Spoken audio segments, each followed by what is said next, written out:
Hey everybody, it's Matt. This is a 10-minute Bible Hour podcast, and we're working our way through the book of Esther one little bit at a time. We're in Esther chapter 5. We're in this little interlude in the middle of really the big climactic moment here. Esther has mustered the courage to go and approach King Xerxes uninvited. We know that she needs to catch his ear and catch him on a good day to tell him, like, hey, well, you issued an order. Well, really, your buddy Haman issued an order in your name to kill all the Jews. And, well, weirdest thing, I'm actually one of those, and I was wondering if maybe you could not do that. But if she catches him at the wrong moment and the king doesn't want to see her, he might do something crazy like just execute her because you're not allowed to approach the king. So she goes and she approaches the king and she invites him to a banquet. And it seems like things are going really well, but it's a two-part plan to try to get the king to listen. And so after the first half of the plan, we followed the bad guy out of the room, Haman, and he's really happy about how well he's been treated and getting to hang out with the king and the queen. He doesn't know what's coming. He doesn't know that she's a Jew. He doesn't know that she's trying to turn the tables on him. But Haman goes out of there in high spirits. He's happy about things. And then he runs into Mordecai, the Jew, at the gate. Mordecai won't honor Haman. That makes Haman real mad. So he goes home and he hangs out with his wife and his friends. And yesterday we talked about the role that his wife, a Lady Macbeth type character, plays here. She doesn't bring out the best things in Haman. She doesn't try to talk him down. She doesn't try to settle him down. Instead, it's more like she's trying to amp him up to make him do even crazier things for, I don't know, for her ambition or who knows why. And we also talked yesterday about how her character doesn't just have echoes of Lady Macbeth of Shakespeare fame, but she also is very reminiscent of Jezebel, wife of the wicked King Ahab, who really are the main bad guys of a big chunk of First Kings. And so she's got these Jezebel characteristics as well. But she's not the only one at this party. And doesn't it seem, by the way, like so much of Esther is just built around banquets and parties? It's a very high society, political, high court thriller kind of story. So here we are at another party. Haman goes home and throws a party to celebrate being invited to a party with his wife and his friends. And he says all the things. He blusters about how rich he is, how many kids he has, 10 of them, 10 sons, crazy. And how high a position he has, how much the king likes him and how much the queen likes him and all of this stuff. But then he wraps up his celebratory remarks by, I assume, somewhat drunkenly saying, but all this gives me no satisfaction as long as I see that Jew Mordecai sitting at the king's gate. That's verse 13 of Esther chapter 5. And now we run into this moment where his friends or his wife could be like, okay, but I mean, think about all the stuff you just said, man. I think things are okay, but they don't. His wife dumps fuel on the fire. His friends dump fuel on the fire.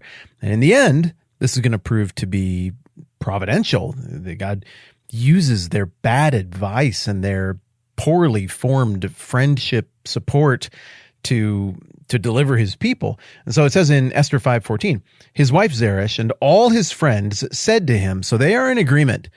And this agreement is quick. It's almost as though they've been thinking about this moment for a long time, hoping to get to give whatever advice it is that they're about to give, because they have been well aware of this situation where Mordecai the Jew won't show proper respect to Haman.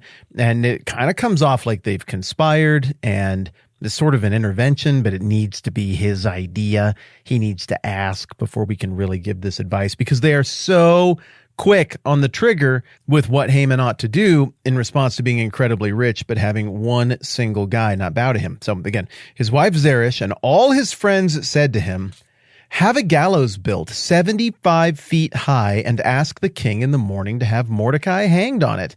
Then go with the king to the dinner and be happy.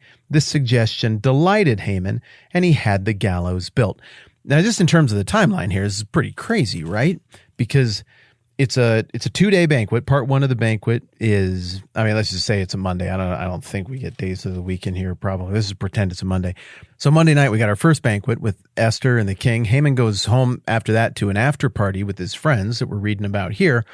And that night, he gets this advice from Zeresh and his friends in response to his terrible suffering that's been inflicted by somebody not showing him honor, one guy not showing him honor. And he gets the advice to build a gallows. Now, not a normal gallows Like, I don't know, how tall does a gallows have to be to work? Just taller than whoever you're hanging, right? So I mean, maybe 7 feet would get it done. I've never hung anybody, so I'm really not totally clear on that. But I know it doesn't have to be 75 feet high. Now you're just making a point. So that part of the advice is super presumptuous, right? Like, just make it gigantic. And also the idea that it would be within his scope of power and authority to order something like this built. That's pretty presumptuous. But most presumptuous is how much Haman has given his wife and his friends the impression that the king is totally in his hip pocket, because they think that he can just go to the king and be like, hey, just have the guy hanged. Just tell the king that you're going to do it because he annoyed you, and the king will just go for it. Now, they probably have some reason to think this because of how sloppy the king was in response to Haman's suggestion before that they should just go and kill all the Jews. But also they should know that this king is volatile and that he's very worried about saving face. And if you don't catch him in the right mood or at the right time, he might not go along with this. Now, Esther, she seems to get that. She seems to be more shrewd than Haman. But Haman and his wife and his friends, they're like, well, just, I mean, how hard is it? Just go to the most powerful person on earth and just tell him what you're going to do. And then I'm sure like he'll just be great with that. It'll be fine. After all, you will have already built the gallows. Well, do they even think, like, what happens if you build these giant gallows and then you go to the king? Because that is the order of operations here. And you're like, hey, I got to hang a guy. It's weird. He wouldn't stand for me. I knew you'd be cool with it, but I still thought just as a formality, I would ask. And then what if the king's like, no, I don't. It's just not a hanging day, man. I'm not feeling it. Yeah, no, we're not going to do it. Well, then what do you do with your gallows that are just right there? What story do you have to spin up to save face in front of everybody if the king would happen to say no? It's also a really funny thing here because Haman and his wife and his friends are all like, well, the king is so manipulatable that all you got to do is just throw a suggestion at him and he'll do it. They're all assuming that, by the way, and almost making a mockery of the authority of King Xerxes while they are simultaneously peppering Haman with advice and being like, just build a gallows right now and just have him hung. And Haman is just taking people's advice completely at face value and not even really gaming it out at all. I mean, how do we know he didn't game it out? There's no time to game it out because party number one with Esther and Xerxes is on hypothetical Monday night. Then after party is where we are here.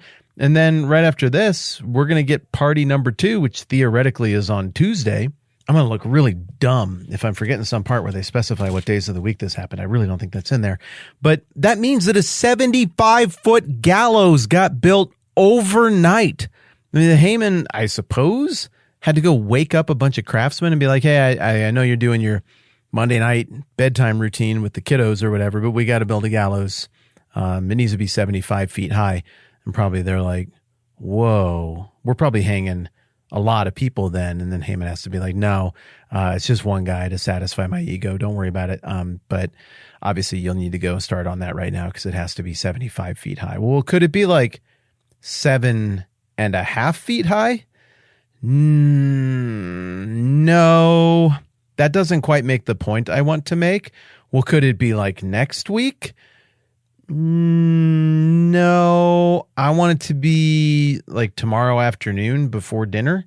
So I guess since I'm in charge, I'm going to need you to do that right now. And it looks as though, and we'll see this as we move forward, that the whole plan it really gets carried out in like a night and just into the next morning, because then a whole bunch of other stuff unfolds before we even get to banquet number 2 here. And what we have here is another repetition of that theme of manipulation and influenceability. And even though Haman isn't a king, I mean, he functions with almost the power of a king. It's that clown king motif once again, where Haman imagines he's this very powerful man who should not be disrespected, but his silly goofball friends and his bloodthirsty wife just throw out an idea just off the cuff. The guy's mean to me. Cool, build a gallows 75 feet high and just hang him tomorrow and then go to the banquet.